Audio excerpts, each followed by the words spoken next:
हरे कृष्णा। हिंदू धर्म में एकादशी व्रत का विशेष महत्व है, जिसे भगवान विष्णु की कृपा पाने का एक प्रमुख माध्यम माना गया है। वर्ष भर में कुल 24 एकादशियां आती हैं, लेकिन इन सभी में ज्येष्ठ शुक्ल पक्ष की एकादशी, जिसे निर्जला एकादशी कहा जाता है, सबसे कठिन और फलदायी मानी जाती है। इस व्रत की सबसे बड़ी विशेषता यह है कि इसमें अन्न और फल तो दूर की बात है, पानी तक इसमें ग्रहण नहीं किया जाता, इसलिए इसका नाम निर्जला एकादशी है। यह व्रत केवल शारीरिक तपस्या नहीं, बल्कि मानसिक और आध्यात्मिक अनुशासन का प्रतीक है। इस दिन व्रत करने वाले व्यक्ति को अपने भीतर संयम, श्रद्धा और भक्ति का समुच्चय लाकर भगवान विष्णु की उपासना करनी होती है। पौराणिक कथाओं के अनुसार इस व्रत को सबसे पहले भीमसेन ने किया था, जो अपने भोजन प्रेम के कारण अन्य एकादशी व्रत नहीं कर पाते थे। लेकिन जब उन्होंने इस निर्जला एकादशी का पालन किया तो उन्हें वर्ष भर की सभी एकादशियों के बराबर फल की प्राप्ति हुई। इसलिए इस व्रत को भीमसेनी एकादशी के नाम से भी जाना जाता है। निर्जला एकादशी न केवल कठिन तप का प्रतीक है, बल्कि यह जीवन में धैर्य, त्याग और आस्था के गहन भाव को जागृत करती है। माना जाता है कि इस दिन विधि पूर्वक व्रत रखने से व्यक्ति को अक्षय पुण्य की प्राप्ति होती है और सभी पापों से मुक्ति मिलती है और अंत में वैकुंठ धाम की प्राप्ति होती है। इस बार एकादशी की तिथि 2 दिन पड़ रही है। ऐसे में ज्येष्ठ मास शुक्ल पक्ष निर्जला एकादशी का व्रत किस दिन आपको रखना है, यह आप जानेंगे इस वीडियो में। और जानेंगे एकादशी की तिथि, पारण का शुभ मुहूर्त और इस दिन रहने वाले सभी शुभ मुहूर्त के बारे में।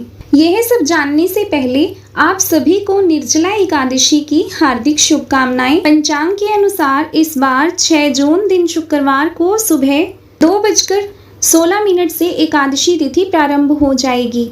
देखा जाए तो यह 5 जून गुरुवार की मध्यरात्रि का समय होगा और एकादशी तिथि का समापन होगा 7 जून दिन शनिवार को सुबह 4:47 पर।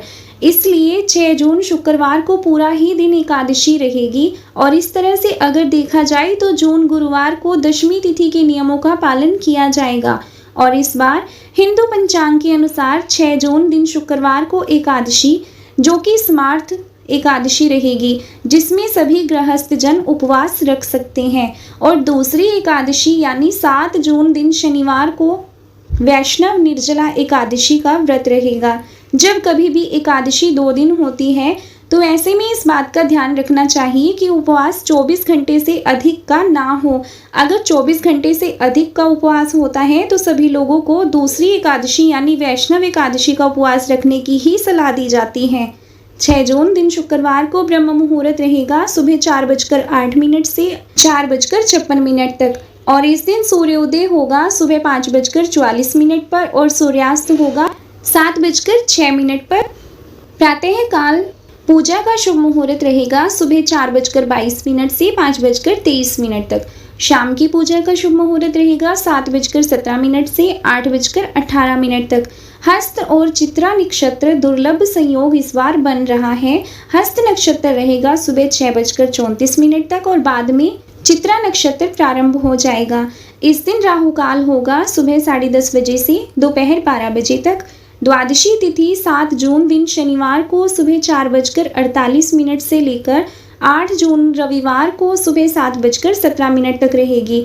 हरिवासर का समय द्वादशी तिथि लगते ही शुरू हो जाता है और हरिवासर के समय में भूलकर भी उपवास आपको नहीं खोलना चाहिए, नहीं तो आपका व्रत अधूरा माना जाता है। कई लोग जानकारी के अभाव में हरिवासर के समय ही व्रत खोल लेते हैं। 7 जून दिन शनिवार को ब्रह्म मुहूर्त सुबह 4:08 से लेकर 4:56 तक रहेगा। इस दिन सूर्योदय होगा 5:44 पर और सूर्यास्त होगा शाम 7:07 पर। प्रातः काल पूजा का शुभ मुहूर्त रहेगा 4:22 से लेकर 5:23 तक। गोधूली मुहूर्त शाम 7:16 से 7:36 तक रहेगा और इस दिन राहु काल होगा 9 बजे से 10:30 बजे तक। हरिवासर का समय 6 जून दिन शुक्रवार को सुबह 11:25 तक समाप्त हो जाएगा। इस बार 6 जून दिन शुक्रवार को भद्रा भी लग रही है, जो कि दोपहर 3:31 से लेकर अगले दिन 7 जून को सुबह 4:47 तक रहेगी। भद्रा का वास पाताल लोक में रहेगा। जो लोग 6 जून दिन शुक्रवार को निर्जला एकादशी का उपवास करेंगे, उन्हें 7 जून दिन शनिवार को दोपहर 1:44 से 4:31 के बीच अपना व्रत का पारण करना होगा। और जो लोग 7 जून को निर्जला एकादशी का व्रत रहेंगे, उनको 8 जून दिन रविवार को सुबह 5:23 से 7:17 के बीच में अपना व्रत का पारण करना होगा। दोस्तों, जब भी एकादशी की तिथि 2 दिन पड़ती है, तब दूसरे दिन वाली एकादशी का महत्व ज़्यादा होता है। ऐसे में यह सलाह दी जाती है कि आप दूसरी एकादशी का ही व्रत करें। दशमी तिथि के नियमों का पालन आप एकादशी व्रत से ठीक 1 दिन पहले करें। 2 दिन एकादशी का व्रत है, लेकिन आप इस दिन स्वयं व्रत रख रहे हो। केवल उसी एक दिन आपको तुलसी जी में जल अर्पित नहीं करना है, बाकी दिनों में आप जल अर्पित कर सकते हैं। निर्जला एकादशी का व्रत करने से आपको सभी एकादशियों के व्रत का फल मिलता है, इसलिए निर्जला एकादशी का व्रत अवश्य करना चाहिए। तो यह थी आज की वीडियो। अगर आपको जानकारी अच्छी लगे तो प्लीज़ वीडियो को लाइक और शेयर ज़रूर करें और चैनल को सब्सक्राइब करना ना भूलें। जय माता दी, जय श्री कृष्णा।